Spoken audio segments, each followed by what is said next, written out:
Hello, good morning students. This video is for standard 6 subject science.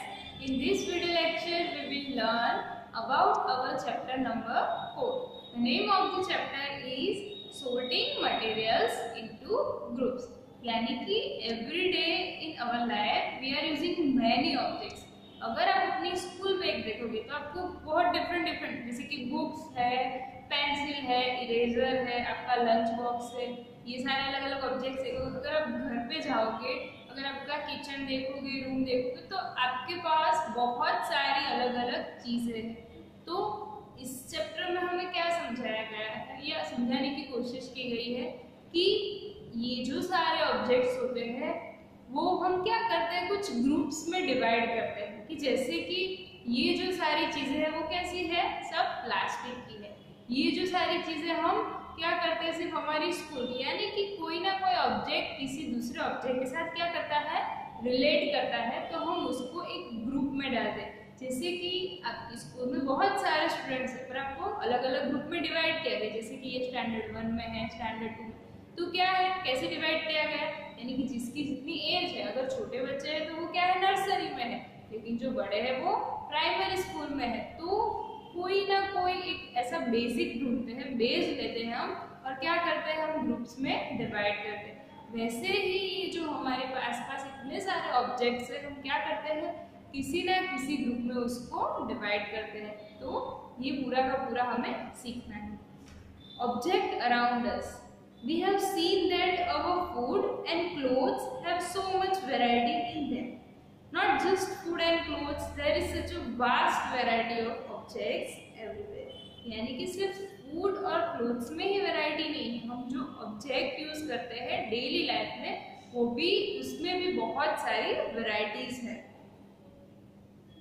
Everywhere we see around us a chair, a block cart, a cycle, cooking utensils, books, clothes, toys, water, stones and many other objects. All these objects have different shapes, colors and use.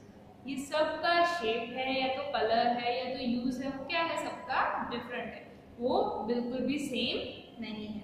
Look around and identify objects that are round. अगर देखो यहाँ पे हम एक base लिया कि हमें क्या फाइंड करना है, कि हमारे आसपास देखना है कि आप क्या सोच सकते हो कि कौन सा एक कोई भी आपको राउंड शेप का ऑब्जेक्ट बताना है, तो आपके माइंड में बहुत सारे आएंगे। जैसे कि बॉल है, रबर का बॉल है, फुटबॉल है, ग्लास मार्बल, ये सारे क्या होते हैं, बिल्कुल सर्कल आकार में होते हैं, राउंड शेप के होते हैं। If we include objects that are nearly round, यानी कि पूरा का पूरा वो राउंड नहीं है तो नियरली राउंड है, जैसे कि एप्पल है, फिर ऑरेंज है, तो वो सब क्या है। फिर यहाँ पे दिया है अर्थन पिक्चर, तो सब हमें क्या लगेगा कि नहीं, वो राउंड जैसे दिखते हैं। तो आप अगर किसी को बेस लेते हो और ट्राई करने की कोशिश करोगे तो आपको बहुत सारे ऐसे ऑब्जेक्ट मिल जाएंगे।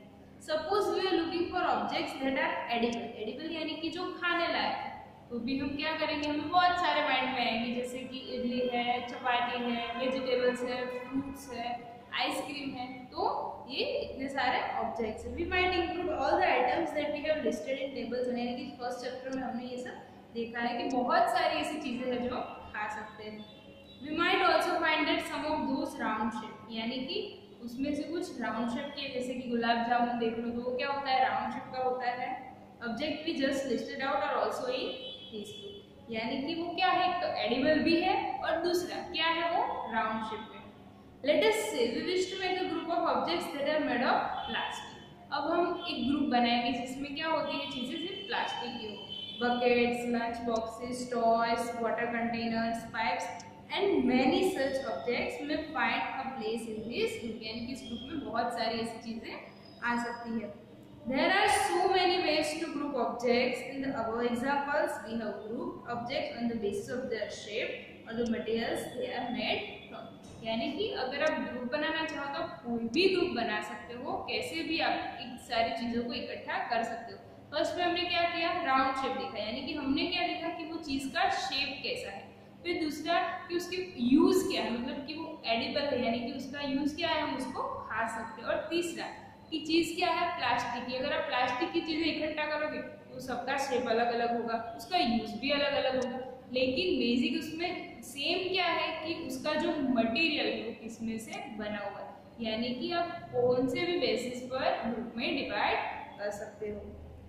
यहाँ पे हमें एक एक्टिविटी दी गई है, उसमें क्या करना है, जो भी सारे ऑब्जेक्ट्स हमें मैक्सिमम ऑब्जेक्ट्स कलेक्ट करने हैं। Each of us could get some everyday objects from home and we could also collect some objects from the classroom or from outside the school। ये सारे ऑब्जेक्ट्स को कलेक्ट करना है, जैसे कि chalk, pencil, notebook, rubber, duster, hammer, nail, shop, spoke of a wheel, bat, match box, salt, potato। We can also list objects that we can think of but cannot bring to the classroom। तो example wall, trees, dots, ये भी सारे object है लेकिन हम उसको classroom में नहीं ला सकते हैं। Separate all objects from this collection that are made from paper और वुड। सबसे पहले ये जो सारे ऑब्जेक्ट उसमें क्या करना है, हमें पहले किस में डिवाइड करना है, या तो वो पेपर के हो सकते हैं या तो फिर वुड के हो सकते हैं, तो उसको डिवाइड करना है। This way we have divided objects in two groups. क्या हमने टू ग्रुप्स बनाए, एक है वो सारे क्या है वुड के बने हुए हैं और दूसरे है वो सारे प्लास्टिक के बने हुए हैं, सॉरी पेपर के बने हुए हैं। One group has the objects that are made from paper और wood while the other group has the objects that are not made of these materials। Similarly we could separate the things that are used for preparing food। अब दूसरा हम use कर सकते हैं कि कौन सी चीज है फूड बनाने की, जैसे कि पोटैटो है, सॉल्ट है वो, लेकिन मैच बॉक्स है, हैमर है, वो खाना बनाने के लिए यूज नहीं होता है। Let us be a little more systematic। List all objects collected in table 4.1। Try to identify the materials that each one is made of। यानी हमें क्या करना है, मटेरियल आइडेंटिफाई करना है कि वो किस मटेरियल में बना गया है। जैसे कि हमें यहाँ पे दिया गया है प्लेट है, तो प्लेट है वो प्लास्टिक की भी हो सकती है, स्टील की भी हो सकती है और ग्लास की भी हो सकती है और एनी अदर ऑब्जेक्ट की भी हो सकती है। जैसे कि पेपर की भी आती है, थर्मोकोल की प्लेट्स होती है वैसे। और दूसरा है पेन। पेन है वो प्लास्टिक की बनी हुई होती है, मेटल की बनी हुई होती है।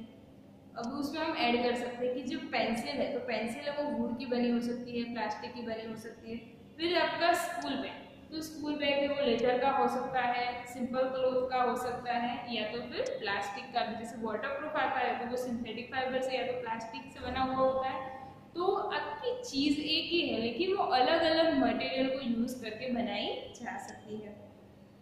It would be fun to make this a large table collecting information about as many objects as possible। It may seem difficult to find out the materials out of which some of these objects are made। यानी कि अगर आपको material के बारे में पता ना हो तो आप किसी और से इंफॉर्मेशन लेके भी ये टेबल बना सकते हो कि ये जो चीज़ है वो किस। अगर आपको चेयर दिखाई जाए तो चेयर किस में से बनती है, चेयर वुड में से बनती है, लेकिन अभी जो मेटल वाली चेयर है वो भी अवेलेबल, यानी कि बहुत सारी ऐसी चीजें हैं कि अलग अलग सब्सटेंसेस में से बन सकती है। अब हमें क्या दिया है दूसरा टेबल, उसमें क्या करना है, एक आपको सब्सटेंस या तो एक बेस लेना है या तो एक मटेरियल लेना है। जैसे यहाँ पे दिया है वुड, पेपर, लेदर, तो उसमें से कौन कौन सा ऑब्जेक्ट बन सकते हैं। तो सबसे पहले है वुड, तो वुड में से क्या बन सकता है, chair, table, cloud, block card and it's wheel, और दूसरे कहीं ऑब्जेक्ट भी बन सकते हैं। देन सेकंड है आपका पेपर, तो पेपर में से books, notebooks, newspaper, toys, calendar, ये सारे भी बन सकते हैं। थर्ड है लेदर, तो लेदर में से क्या बनेगा, आपके शूज बनेंगे, बैग बनेगा, फिर आप बेल्ट पहनते हैं वो बेल्ट बनेगा। तो फोर्थ है प्लास्टिक, तो प्लास्टिक में से तो बहुत सारा, बकेट्स बन सकते हैं, आपकी बॉटल्स बन सकती है, टॉयज बन सकते हैं। फिर है कॉटन, तो कॉटन में से क्या बनेगा, क्लोथ बना सकते हैं, फिर कॉटन में से बनी हुई डॉल भी आती है। तो बहुत अलग अलग चीज़ें आप एक ही मटेरियल में से बना सकते हो। तो ये हमें वैरायटी समझाने की कोशिश की गई है कि जैसे फर्स्ट चैप्टर में समझा था कि फूड में भी क्या होती है, बहुत सारी वैरायटी है। अगर आप एक राइस लोगे तो राइस में भी क्या है, बहुत सारी, राइस में से नॉर्मल राइस बना सकते हैं, इडली बना सकते हैं, तो ऐसे बहुत सारी चीज़ें बना सकते हैं। तो ये भी हमें ऑब्जेक्ट की वैरायटी के बारे में बताया गया है। What do we find from these tables? First, we group objects in many different ways। We then found that objects around us are made of different materials। At times, an object is made of a single material। An object could also be made of many materials। ये जरूरी नहीं है कि सिर्फ एक material का, जैसे आपकी नॉनस्टिक पेन है तो कोई भी नॉर्मल पेन है जिसका हैंडल क्या है, प्लास्टिक का है, तो वो जो पेन होती है वो बर्तन होता है वो किसका बना हुआ होता है, मेटल का, लेकिन उसका हैंडल क्या है, प्लास्टिक का। अगर आप साइकिल देखोगे, मोटरसाइकिल देखोगे, तो उसमें भी बहुत सारे अलग अलग मटेरियल यूज किए गए होते हैं। यानी कि ये जरूरी नहीं है कि एक ही मटेरियल में से बनता है, कोई भी चीज बहुत सारे मटेरियल में से भी बन सकती है।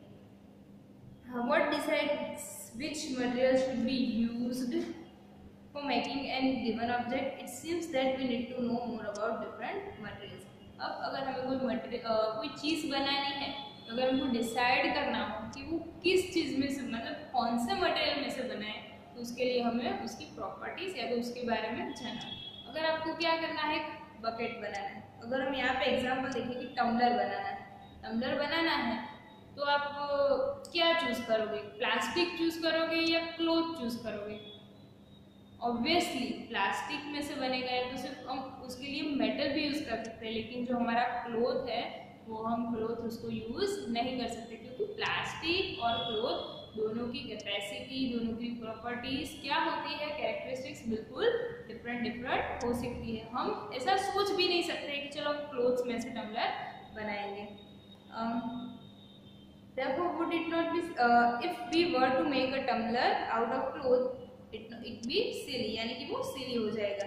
What we need for a tumbler is glass, plastic, metal और other such material that we hold water, जिसमें हम पानी भर सकते हैं। क्लोथ से हम टम्बलर नहीं बना सकते। Similarly, it would not be wise to use paper-like materials for cooking vessels, यानी कि हम कुकिंग वेसल्स बनाते हैं, जो बर्तन बनाते हैं वो क्यों मेटल के ही बनाते हैं, क्योंकि हम उसको पेपर में से नहीं बनाते या तो लकड़े का नहीं बनाते। क्यों?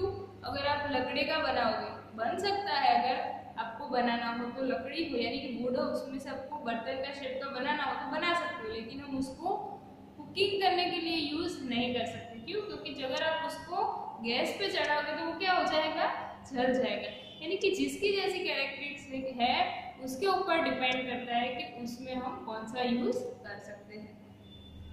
We see then that we choose a material to make an object depending on its properties and the purpose for which the object is to be used। यानी कि अगर हम नॉर्मल खाने के लिए, जैसे कि प्लेट आती है जिसको हमें क्या करना है, उसमें हम खा सकते हैं, लेकिन उसको हमें बर्तन मतलब कि गैस पे नहीं चढ़ाना है, तो हम उसको वुड में से बना, हमारा पर्पस क्या है, उसको गर्म करना नहीं है, तो हम उसको वुड में से बना सकते हैं। जैसे कि हम प्लास्टिक की प्लेट्स, प्लास्टिक के बाउल में खाते हैं, लेकिन प्लास्टिक के बाउल में या तो प्लास्टिक के बर्तन में हम खाना नहीं बना सकते। उसके लिए हम क्या यूज करते हैं, मोस्टली जो मेटल्स होती है उसके बर्तन ही यूज करते हैं। यानी कि वो डिपेंड करता है कि उसकी प्रॉपर्टीज क्या है और उसका यूज या तो पर्पस क्या है, उसके ऊपर डिपेंड करता है कि ये ऑब्जेक्ट हम कौन से मटेरियल में से बनाएंगे।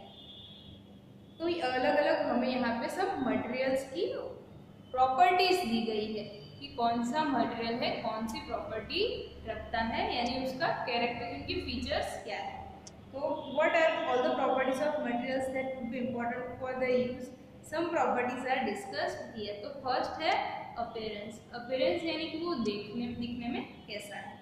Material usually look different from each other. Wood looks very different from iron. Iron appears different from copper or aluminum. At the same time, there may be some similarities between iron, copper and aluminum that are not in wood.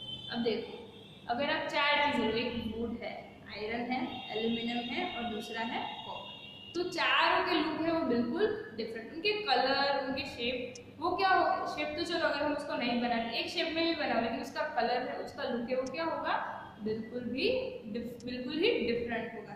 और ये तीनों metal है, aluminium, copper, metal होने के बावजूद भी वो क्या होगी, डिफरेंट, और ऐसी कुछ सिमिलरिटीज भी होगी, वो उनको क्या करेगी, एक ग्रुप में रखेंगे, यानी कि वो मेटल है इसलिए उनमें कुछ सिमिलरिटी भी होगी और कुछ डिफरेंशिएशन भी होगा।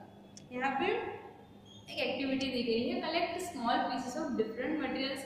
तो पेपर का लेना है, कार्डबोर्ड का लेना है, वुड का लेना है, कॉपर वायर, एल्यूमिनियम शीट। तो इसमें से आपको do any of this appear shiny, इसमें से कुछ भी आपको शाइनी दिखेगा? यस, जो एल्यूमिनियम की शीट है, कॉपर वायर है, यानी कि जो मेटेलिक है वो क्या होगा, आपको थोड़ा शाइनी दिखेगा। Separate the shiny materials into a group. Now observe as the teacher cuts each material into two pieces and look at the freshly cut surface. What do you notice?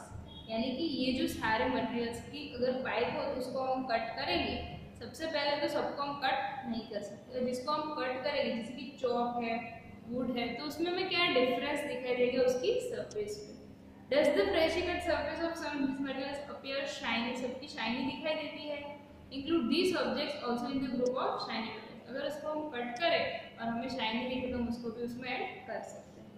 Do you notice such a shine or luster in the other materials cut that anyways you can repeat this in the class with as many materials as possible and make a list of those with and without luster. Instead of cutting, you can rub the surface of material with sandpaper to see if has luster. यानी कि कुछ को हम ऐसे ही cut ना करें फिर भी हमें शाइनी दिखेगा, इसको अगर हम कट करेंगे तो उसकी सरफेस शाइनी दिखेगी, अगर हम उसको कट ना करें और उसको घिसे तो भी वो क्या करेगा, शाइनी लुक दिखाई देगा।